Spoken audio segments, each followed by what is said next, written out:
International relations is actually a pretty new field. There's a lot of debate over when it started, but it's pretty much came about in the early 20th century after the end of World War I, more or less, but it only really started being studied in most universities after World War II.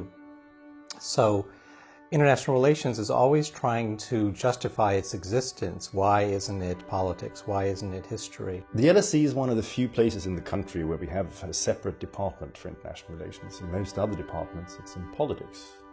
What IR scholarship, or IR as a subfield of political science, brings to the study of international politics is the application of concepts, theories, and methods. I don't think there's one view of the subject. There are different people working in the field and they have different approaches. And I think this is a good thing. I think it is good that there is a diversity of approaches, diversity of methods to be used in understanding the world. But what unites them is that we're not talking about solely domestic contexts within a particular territory, but much more on how that territory, be it a state or a region or whatever, links in with other territories, and then more globally with sort of the community, the international community. But as those relations have become more complex, as transnational relations have involved multinational companies, smugglers, refugees, international relations then focuses on everything that is above the state, that flows above the territorial extent of one government's jurisdiction. But also then dynamics and trends and factors which could affect those relationships or which could affect particular states but do not stem from the states themselves. Anything from, say, international migration to pollution, international pollution which goes across borders, to war. So international relations looks at those crucial decisions: when to go to war, how wars are waged, why we should or shouldn't go to war. War is the bread and butter of IR, but I think it's better to talk in terms of violence, because war reduces you to looking at one state fighting another state.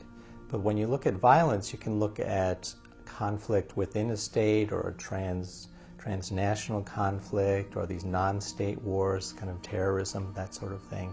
And I think that's a much broader and more useful way of studying international politics and international relations. I think what unites us then is trying to identify, you might say, at least a large part of the discipline is trying to identify causes of why certain things happen. And when you start to do that, you're going much deeper into events, into developments, into longer-term trends than you could understand from a newspaper article. Most international relations is about foreign policy, and most foreign policy is about what a state thinks it should do in the world. There is always this tension between domestic political objectives, i.e. politicians wanting to get re-elected or stay in power, and therefore they focus on their more parochial local interests, and they neglect the broader international cooperation that is necessary if an international economy is going to remain stable. Now, what is interesting about IR is how in the past 30 years or so, people have questioned this state-centric notion of IR. So rather than just accepting that international relations is just foreign policy studies, a lot of us, especially in the IR department at the LSE, are looking at reactions to this and who is left out. Now, you and I ultimately give our allegiance to our country, and our country can ask us in extreme situations to die for it, to go and fight to defend it. So the benefit for the community that we live in is understanding how we interact with other communities, other states, but also examining the moral and behavioral dynamics that structure that interaction. So international relations scholars don't just study war and atrocities. We also study processes of cooperation and integration. French and Germans had murdered each other for at least 100 years, leading up to World War I. And then the process of European integration has meant that the prospect of war between France and Germany is obsolete. I mean, it is simply inconceivable. That is phenomenal. I mean, that in and of itself is an extraordinary achievement and accomplishment. There is a tension between thinking about the world as it is and the world as it should be. I think it's impossible to take out all your own sort of normative approaches, etc., and simply make the study of the world a mechanical study. But there is a good case for trying to be very clear about what your own proclivities are when you do the study. In order to be able to dig deeper and to consider questions out of context as well, and to sidestep the emotion and the morality that often attaches to issues such as crisis in Syria or crisis in Ukraine and so forth. You will have to come clean on the moral stuff where you stand, and you would also have to try and suspend it when you're doing your studies. And this kind of detachment delivered from or on the foundation of broad scholarship is probably something that can inform and can improve and advance journalistic debates and debates in society more generally.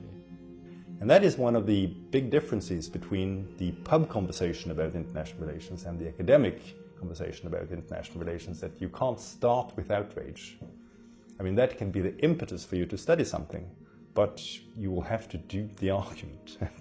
And it's interesting to see that it takes a couple of weeks or even months for students to get that when they come to the department, that this is not simply about sort of yelling at the top of your voice about what you think is right. It's about understanding and underpinning that. I think there are two distinct groups of students. The first, I think, which are the most interesting, are those who just want to understand, to use the LSE's motto, to understand the causes of things. So why, across this broad sweep of global politics, why are these things happening?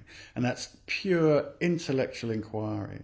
There's another group of students, equally as large, who want to go into diplomacy, international relations, international economic relations, and they want to understand how the world functions, how international relations functions, how interstate relations functions, so they can get involved and do it better. So you have a pure intellectual pursuit of understanding, and also the desire to become a statesperson, to become a decision maker and do the job better than their peers. When people watch Star Trek, they are presented with a world that has a number of systemic factors of how states should interact. And that leaves a mark on people viewing the show.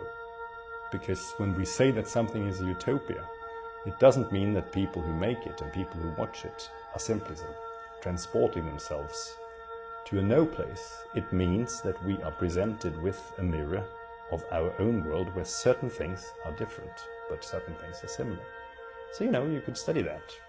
Star Trek, indeed. There is a division straight down the middle of international relations between what would be called realists and idealists, between the pessimists who think international relations, interstate relations are set in a certain way that leads directly, obviously and repeatedly to state conflict.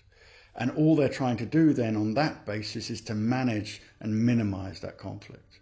On the other side, there is a great deal of idealists who believe that the world can and is moving towards a better place, that you have greater democracy, greater education, greater understanding of the ordinary people of what their leaders are doing in their name, so restraining them and demanding collaboration and cooperation between states and not conflict. There used to be this strand of IR theory called idealists, or idealism, which came out of World War I, and it's about we should all get along, we should have collective security, where we rely on each other rather than building alliances against each other. But some people have asked, are there any idealists anymore? The future is, I think, in principle open. So, you can't rule out that at some point the world will be politically united. But that's definitely not on the card in the near future. It would be great if IR became irrelevant because everybody got along. I don't see that happening. So I see difference as one of the main themes coming up in international relations, which means that it's unlikely there's going to be some universal human society.